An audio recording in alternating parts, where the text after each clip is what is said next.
लोग टूट जाते हैं एक घर बनाने में, तुम तरस नहीं खाते बस्तियां जलाने में। आज इन पंक्तियों को कुछ यूं भी उलटफेर कर सकते हैं, तुम तरस नहीं खाते बस्तियां उजाड़ने में। मशहूर शायर हैं बशीर बद्र ने ये शेर ऐसी ही कुछ तस्वीरें देखकर लिखा होगा। छोटी काशी के नाम से प्रसिद्ध जयपुर में आज दुकानों और मकानों पर ही नहीं, लोगों के सपनों पर भी बुलडोजर चला है। इस पूरे मुद्दे पर सिविल लाइंस विधानसभा से भाजपा विधायक गोपाल शर्मा से अपडेट इंडिया ने विस्तार पूर्वक बातचीत की। उनकी सरकार, उनका प्रशासन उसके बावजूद भी लाचार दिखे। ये कहते रहे कि नहीं, अब मैंने कार्रवाई रुकवा दी है, परंतु ये जो मंजर आप देख रहे हैं, ये मंजर कहीं ना कहीं रुका हुआ नजर नहीं आता। ये मंजर वही टूटा हुआ सब कुछ, हर तरफ सब कुछ बिखरा बिखरा सा। उन्होंने क्या कुछ कहा, आइए सुनते हैं। परंतु उससे पहले एक और टिप्पणी देना चाहता हूं। क्या प्रशासन सरकार के कहने में नहीं है, या फिर एक विधायक की नहीं सुन रहे हैं, या एक विधायक एक दिन पहले कहते हैं कि समझाइश का दौर चल रहा है, परंतु वो समझाइश नहीं होती है और आज सुबह तड़के से तोड़ फोड़ और वो पीला पंजा हर तरफ कहीं ना कहीं बिल्डिंगों को तहस नहस करता हुआ दिखाई देता है। आइए सुन लेते हैं क्या कहते हैं गोपाल शर्मा। लोगों के आंसू नहीं रुक रहे। लंबे समय से बात हुई, कल जब बात हुई कि कहीं समझौते की कड़ी आने वाली, कोई समझौता नहीं। आज सब जगह टूट फूट नजर आ रही। कहा जा रहा है कि दशकों से ये लोग रह रहे हैं, परंतु फिर भी आज ये कार्रवाई, उसका कारण? कार्रवाई का कारण अहंकार है। ये 100 फीट की रोड है। 100 फीट की रोड के लिए जेडीए ने कोर्ट में कहा है, प्रधानमंत्री जी के पोर्टल पर डाला है। जयपुर 25 के मास्टर प्लान में 100 फीट की रोड है। 100 फीट की रोड के आधार पर नगर निगम ने पट्टे दिए हैं, 2025 में दिए हैं। इसके बाद इस तरह की मनमानी पूर्ण कार्रवाई होना ये दुर्भाग्यपूर्ण है। अगर जेडीए को ये लगता है कि ये सड़क चौड़ी की जानी चाहिए तो उसको मुआवजा देना पड़ेगा, उसको अधिग्रहण करना पड़ेगा। ये अतिक्रमणकारी नहीं है। कोर्ट ने कहीं से भी इनको अतिक्रमणकारी नहीं माना है। आप देखिए, कोई पुलिसकर्मी एक्शन में नहीं है। मेरे आने के बाद जेडीए की कार्रवाई इस क्षेत्र के अंदर रुकी हुई है। वो फैसला कर रहे हैं, अभी करके बता देंगे। जो टूट गया है, जो टूट चुका है, उसका क्या होगा? अब जिस तरीके से टूटने में 2 तरह के कारण हैं। एक तो इस तरह से दहशत फैलाई गई कि लोग डर करके वो खुद ही तोड़ने को तैयार हो। दूसरा, कुछ ऐसे लोग हो सकते हैं जिनके लंबे मकान हैं, उनको लगता है यहां से अलग हो गया तो हमारे पीछे वाला सामने आ जाएगा। वो विषय अलग है। लेकिन हम जहां पर बैठे हैं वो जगह वो है जहां इनका हक है। इनके पूर्वज यहां पर रहे हुए, इनके साथ अन्याय नहीं होने देंगे। देखिए, मेरा कहने का मतलब इतना सा है कि पिछली सरकारों ने जो किया उसकी बात अलग थी, जो भ्रष्ट ऑफिसर थे उनकी बात अलग थी, परंतु वर्तमान सरकार आपकी अपनी सरकार है। उस सरकार के साथ बात की जा सकती थी, उनके तरीके से, उनके आदेश की पालना की करके, और जेडीए शायद उनके आदेश की पालना करता तो कहीं ना कहीं तो सुनवाई हुई है। नहीं, इसको असुनवाई नहीं मानना चाहिए, इसको हठधर्मिता मानना चाहिए। तो जेडीए फिर आपके कंट्रोल में नहीं है, इसका मतलब? नहीं, मैं कह रहा हूं इसको हठधर्मिता मानना चाहिए। जैसे किसी ने छुट्टी की एप्लीकेशन दी, उस अधिकारी को पता है कि छुट्टी देनी पड़ेगी, वो खुद ही छुट्टी लेके चला जाए। तो इस तरह से जैसे मैं यहाँ आया तो सीनियर अफसर चले गए सब। तो इसलिए ऐसा कुछ नहीं, इसका निराकरण निकलेगा। इन सब के साथ न्याय होगा। अब न्याय की पोजीशन बची नहीं ना साहब। जिस तरीके से टूट चुके हैं, जिस तरीके से आगे से लोगों की दुकानें जिस तरीके से दिख रही है, तो अब न्याय की तो कोई पोजीशन बची नहीं। ये जगह 2 टुकड़ों में है। एक टुकड़े है जो 160 फीट वाला है, एक टुकड़ा है जो 100 फीट वाला है। उधर जो कार्रवाइयां हुई है वो 160 फीट वाला है। वहां पर नहीं रोका जा सकता क्योंकि वो सीमा के बाहर है, ये सीमा के अंदर। तो इसलिए इनकी तकलीफ जायज है।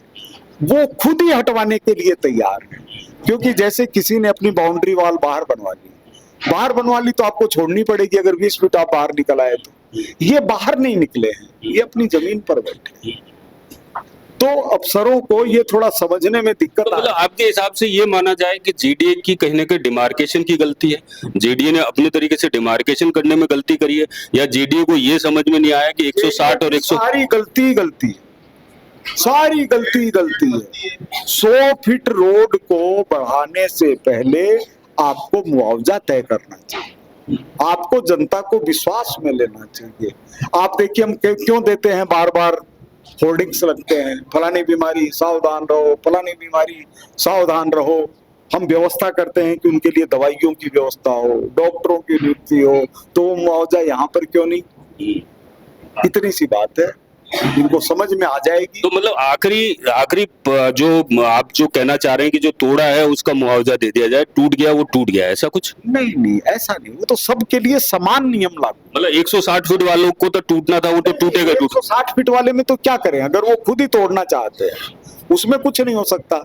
लेकिन किसी का अगर नियम से बना हुआ मकान है और उसको तोड़ा गया है, वो कहीं का भी हो, उसको मुआवजा मिलना चाहिए।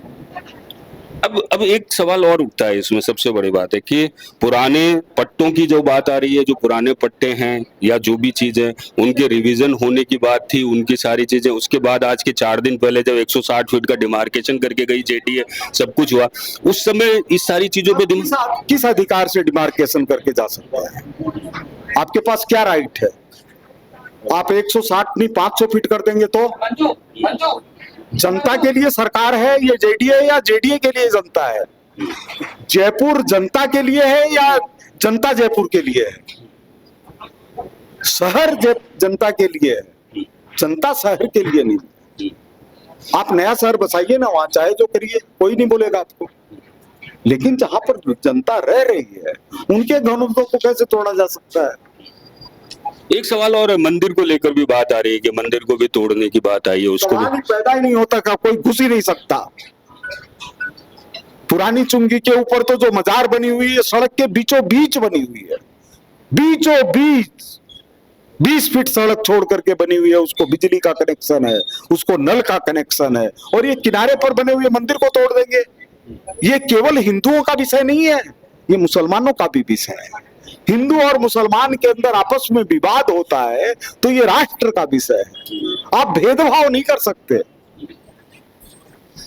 मतलब हिंदू और मुसलमान का विषय आप कह रहे हैं, राष्ट्र का विषय है, राष्ट्र का विषय, सड़क पे विषय नहीं है। नहीं, राष्ट्र के अंदर ही तो सड़क है। नहीं, वो मैं मान गया आपकी बात, वो मैं मान गया, परंतु मतलब एक के साथ अन्याय, एक के साथ न्याय, ये कैसे चलेगा? एक के साथ आप मतलब कि पक्षपात, एक के साथ अपराध, ये कैसे चलेगा? मतलब वो रोड पे आ रहा है तो उसको छोड़ेंगे फिर? नहीं, क्यों छोड़ेंगे? नहीं छोड़ना चाहिए। मैंने विधानसभा में सवाल लगाया था, उसमें आया है कि ये गलत है, अवैध है, जेडीए तोड़ के दिखाए।